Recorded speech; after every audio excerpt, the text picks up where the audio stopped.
All right, so if you're sensing some agitation, it's real.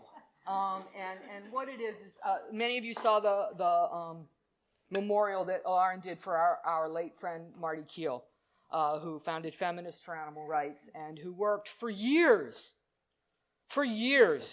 to try and get basic things like what Lisa mentioned about the special subordination of female farmed animals into this conference, onto the podiums, in the plenaries.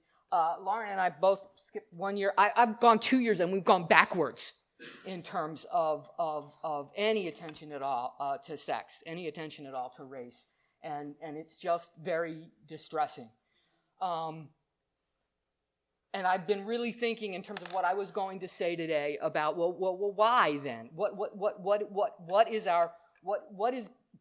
What's the holdup here? How come every time Lauren or I or Marty or others talk about these issues, the room explodes in applause and then nothing changes?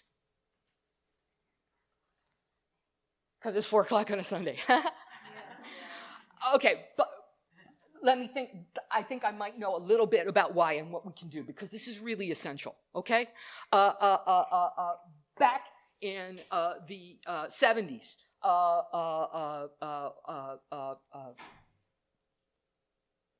Black feminists started to articulate, who were working in both the civil rights movement, which wasn't paying attention to sex, and in the feminist movement, which was not paying adequate attention to race, developed both a theory and a praxis that's called intersectionality.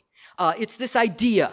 It started out, we were just thinking mostly about racism and sexism and class and how they intersected and how we couldn't see those things as 3 separate things, but we had to see that they intersect. Not just one plus the other, it's actually more like one times the other.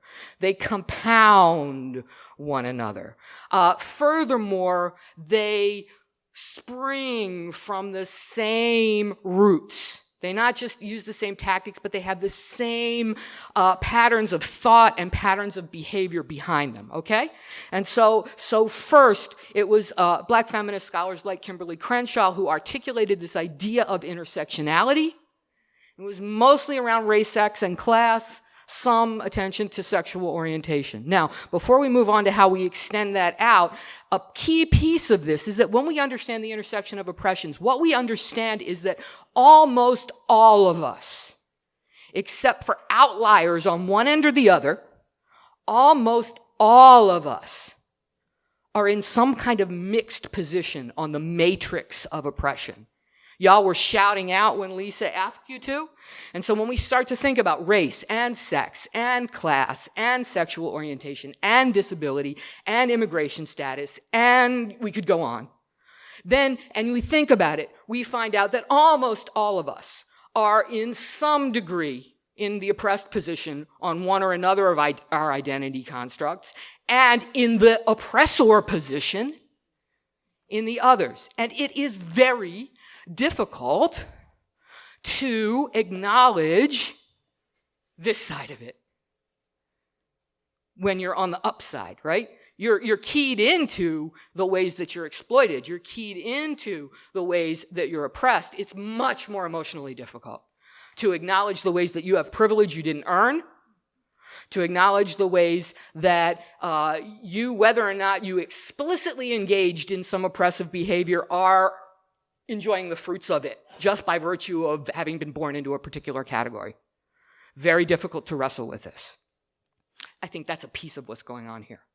Next, ecofeminist scholars, feminist scholars, including both white ecofeminist scholars and ecofeminists of color, have sort of extended this idea of intersectionality to also include environment and, to greater or lesser degrees, depending on who you talk to, animals. I see. Everybody here sees the animal is there, okay? The idea that mostly gets used to talk about this, and I find very useful, is an idea by a woman called Val Plumwood. She talks about the logic of domination.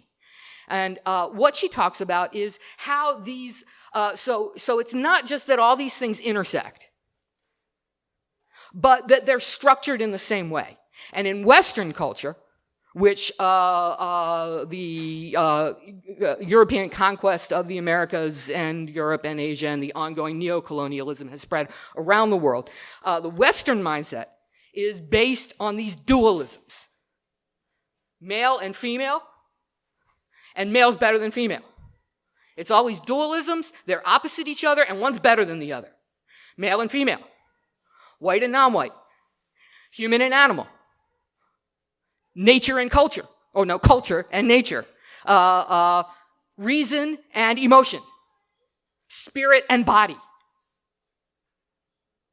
And the insight of this is it's not just that we tend to see this world in these dualisms, abolition and welfare,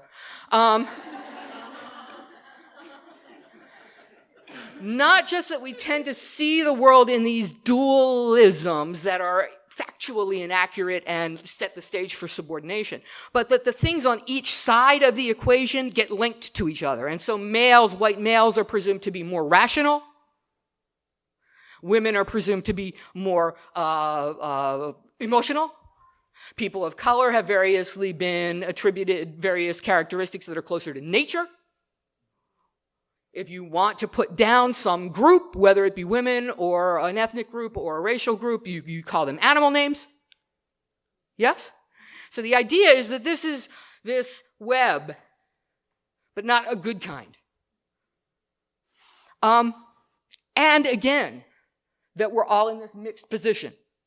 I mean, we're all obviously disadvantaged by being born into a world where you come into the world with industrial chemicals in your umbilical cord blood that mess up your body before you even got the chance to take a breath.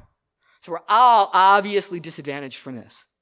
But many of us walk around with considerable privilege based on our race, based on our nationality. And to the degree to which we look away from that, we are colluding with the system. The very system that we may be in our activism trying to do something about. So we're trying to do something about the subordination of animals, but the subordination of animals exists within this whole system where the different parts support each other. And if we're colluding with that system at the same time as we're trying to jiggle this one piece of it free, it's just not going to work. So, what are some of the common elements of oppression? I'm so glad that they all covered most of them. We've got the making of living beings, whether they be people, non-human animals, or the earth herself, into property to be sliced and diced and sold for profit. 2, big one, control of reproduction. Control of reproduction. And 3, one thing that really helps to maintain it, I've never focused on before when I've talked at this conference, but I really want to focus on today, privilege. The privilege of the people on the upside of any particular dynamic. And privilege is insidious because it only works, especially in a democracy where people like to think of themselves as good people, it only works if it is mostly invisible to the people who have it. It's not comfortable to walk around thinking, hey, I'm walking on the backs of enslaved children, or simply to acknowledge that you might have gotten your job because of the racial bias of an interviewer who, before you ever knew it, weeded out the resumes from Lakeisha Jones and interviewed you because your name is Mary Smith instead. You didn't see that racism, but you may be you probably are walking around with a little extra change in your pocket because of it.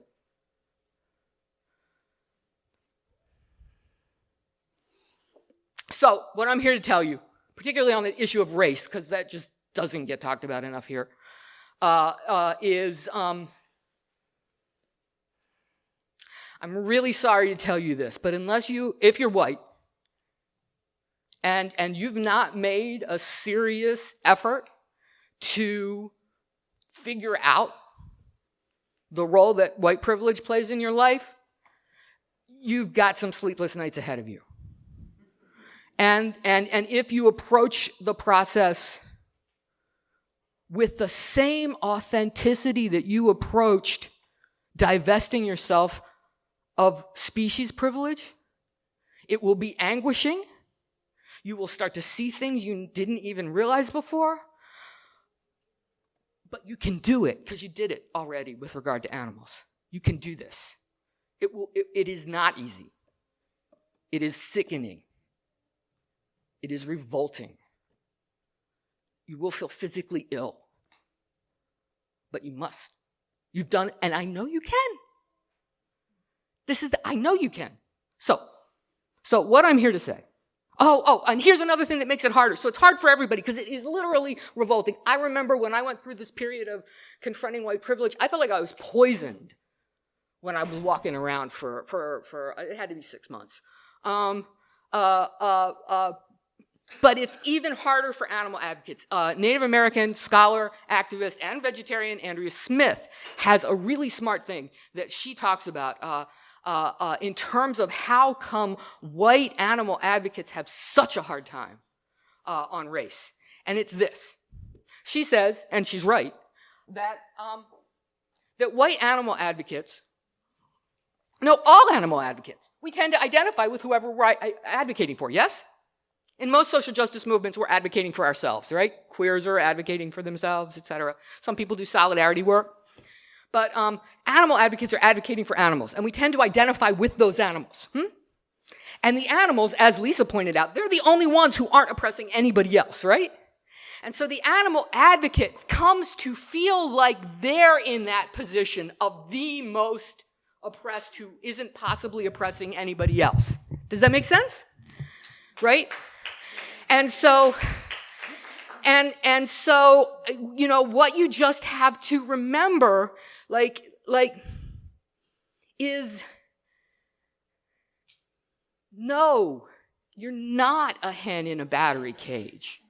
You're not a hen locked up in a battery cage. You're not a sow locked up in a gestation crate, but you are a white person in a country where people of color are locked up behind bars disproportionately.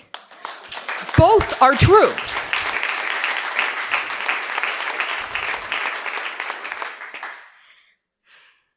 Once you see your privilege, then you can begin to be smart about it. 1, do whatever you can to divest yourself of it. 2, use it in useful ways, right? Men who have male privilege, men tend to talk more in groups and people listen to them more. And people, so men in groups, for example, can divest themselves of a little bit of their male privilege. If just the men are talking and everybody's only listening to the men, a man can use his privilege by speaking to invite a woman to speak. Right? So I've been talking about race, but it's class, it's sex, it's all that too. Okay. I'm out of time, I'm sure. So, obviously we need to do these things for several reasons. 1, numbers. I'm sorry. There's a lot of people in the world, like 7 billion now, and a really tiny number of them are white middle-class Americans. And even within the United States, vegans are a relatively small group. If there's all this, we're aiming to totally overturn the whole basis of the economy. I think we need more people.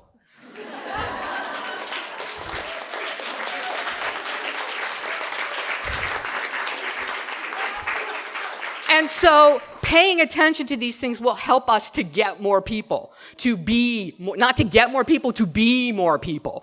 Also, advocacy, whether it's for veganism or against some form of animal abuse, it's always much more effective when it's done by people within a particular community. And so we need to be in every community. But it's not just that. And it's not just because all of this theoretical stuff about the links is true. It's true, but it's because, you know what, you know this because of why you became vegan. It's wrong. It's wrong to enjoy the fruits of the violation of somebody else without at least making some small affirmative effort to divest yourself of that or do something about the violence. And the more that you sincerely are doing that, whatever it is, the much better you'll be able to do it everything else. Okay, the upside of it all is this. Lauren's talking to you about the women who the people who couldn't cook for their vegan kids. I just spent 3 years taking a break from direct animal work teaching at community colleges in Minneapolis. Can't tell you how many homeless people talk to me about their struggle for being struggle to stay vegan while they're homeless. I can't tell you how many. I was teaching low-income folks, mostly people of color. I was teaching women's studies. I always integrated the animals, always. And not only did nobody object, but every semester, people came up to me, made time to specifically thank me for including the animals. There is so much openness when it's done within a true understanding of how this is all connected. There is so much more openness. It's almost as though the mainstream is not the majority, right? You know this, right? The so-called mainstream is not the majority. Add up all the people outside the mainstream, that's the majority. Okay, so when we target our message here, we're doing like maybe the exact opposite of what we need to do, because it's the folks who are oppressed by the system, who are best able to see the intersections between their own and have the motivation to help us throw down the system. You see what I'm saying? All right, so the upside of this, the two upsides are, one, if we do this, we actually have a chance of doing what we're setting out to do. And two, you're actually able to do it, because I know that even though it's difficult to do, you've already done an analogous thing when you confronted your species privilege. And so I'm just going to trust that that's what you'll do. Thank you so much.